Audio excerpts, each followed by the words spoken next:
यह स्टोरी शुरू होती है जब मैं घर में गुस्से से बड़बड़ाते हुए निकल आया। बस स्टैंड की तरफ बढ़ते हुए मैं मन ही मन बड़बड़ा रहा था। पता नहीं कितने पैसे छुपा के रखे हैं, लेकिन मेरे लिए एक बाइक नहीं ले सकते।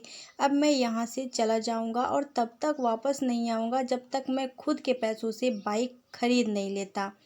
इतना सोच ही रहा था, तभी मेरे पैरों में मुझे कुछ चुभने सा एहसास हुआ। नीचे देखा तो समझ आया कि जल्दबाजी में मैंने पापा के जूते पहन के चलाया हूँ।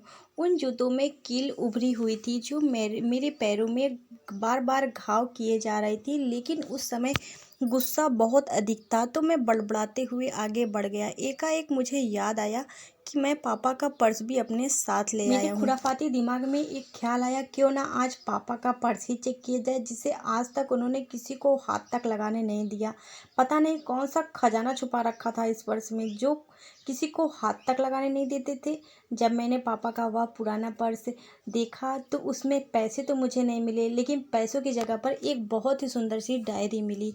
तब मैंने सोचा, ओह, यहाँ खजाना छुपा रखा है। मैं समझ रहा था कि यहाँ पापा ने लिखा होगा कि किससे कितने पैसे लेने हैं और किससे कितने पैसे दिए हैं। लेकिन मैं बिल्कुल गलत था। जब मैंने उस छोटी सी डायरी का पहला पेज खोलकर देखा तो वहाँ पर जो लिखा हुआ था वह थोड़ा सीरियस कर देने वाला था। डायरी में जो लिखा था उसे पढ़ने के बाद मेरे चेहरे का जो एक्सप्रेशन था वह बिल्कुल ही उड़ चुका था, गायब हो चुका था, क्योंकि डायरी में वैसा कुछ नहीं था जैसा मैं सोच रहा था। वहाँ पर उन पैसों का हिसाब लिखा हुआ था जो पापा ने मेरे अलग अलग कामों के लिए अलग अलग लोगों से उधार लिए हुए थे। इसमें से पापा ने ये भी लिखा हुआ था कि 50,000 रुपये बेटे के कंप्यूटर के लिए। लेकिन चौंका देने वाली बात तो यहाँ पर है कि यह वही कंप्यूटर था जिसे मैं आज तक यूज कर रहा हूँ। लेकिन मुझे यह पता नहीं था कि उस कंप्यूटर को खरीदने के लिए पापा के पास पैसे कहाँ से आए थे। लेकिन आज पता चल रहा था। मुझे आज भी याद है जब मैंने पहली बार कैमरे के लिए जिद की थी, जो मेरे पापा ने मुझे 2 हफ्ते बाद मेरे बर्थडे पर ला कर दिया था, जिसे देखकर मैं बहुत ही ज़्यादा खुश हुआ था। और मुझे खुश देखकर मुझसे कहीं ज़्यादा अगर कोई खुश था तो वह थे मेरे पापा। अब मेरे चेहरे से गुस्सा एकदम गायब हो चुका था। इसके बाद मैंने आखिरी पन्ना पलट कर देखा तो वहाँ पर कुछ विशेष कुछ इच्छाएं लिखी हुई थी। पहली जो विश थी उसमें जो लिखा हुआ था, अच्छे जूते पहनना। यह बात मेरी कुछ समझ में नहीं आई। तभी मेरा पाँव अचानक सड़क पर भरे हुए पानी पर जा पड़ा और तभी मेरा पाँव में कुछ गीलापन एहसास हुआ। जब मैंने जूता उतार कर देखा तो उसका तला टूटा हुआ था। यह देखकर मुझे डायरी में लिखी बात याद आ गई। तभी मुझे माँ पापा की कही बातें भी याद आ रही थी कि कैसे माँ जब कहा करती थी पापा से, अब तो पुराने हो गए जूते, अब तो नए ले लीजिए, तो पापा अक्सर यही कहकर टाल दिया करते थे, जूते अभी और चलेंगे, अभी कुछ दिन पहले ही तो मैंने लिए हुए थे। मुझे आज ये बात समझ में आ रही थी कि कितने दिन और चलेंगे। साथ ही साथ मुझे यह भी समझ आने लगा था कि हमारे पापा हमसे अपना पर्स छुपा करके आखिर क्यों रखा करते थे। तभी उस डायरी को पढ़ते हुए बस स्टैंड पर पड़ी बेंच पर आकर बैठ गया।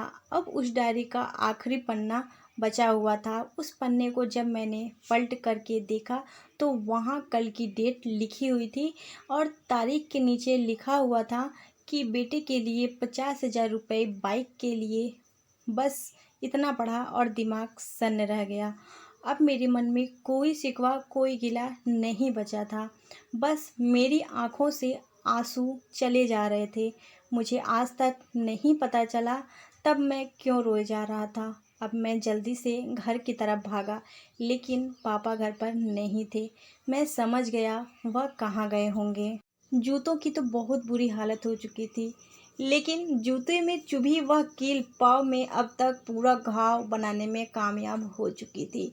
मैंने जूते को रास्ते में ही निकालकर फेंक दिया और भागते लड़खड़ाते हुए घर जा पहुंचा। लेकिन पापा घर पर नहीं थे। मैं समझ गया वह कहाँ गए थे। मैं सीधा पास वाली बाइक एजेंसी की तरफ भागा। पता नहीं आज कहाँ से इतनी ताकत आ गई थी कि मैं भागते हुए थक ही नहीं रहा था, और वह भी बिना जूतों के नंगे पैर। जैसे तैसे मैं बाइक एजेंसी पर पहुंचा। पापा वहीं थे। मैंने पापा को दौड़कर गले लगा लिया और मेरी आंखों से आंसू रुकने का नाम ही नहीं ले रहे थे। पापा नहीं समझ पा रहे थे आखिर हो क्या रहा है, मैं क्यों रो रहा हूँ। मैंने पापा से कहा, पापा मुझे मोटरसाइकिल नहीं चाहिए, आप अपने लिए जूते ले लीजिए। अब आज से मैं जो भी करूँगा अपनी मेहनत से अपने बलबूते पर करूँगा। दोस्तों बस इतनी सी थी ये कहानी। कहानी पसंद आई हो तो ऐसी कहानियाँ सुनने के लिए चैनल को सब्सक्राइब कर लीजिए।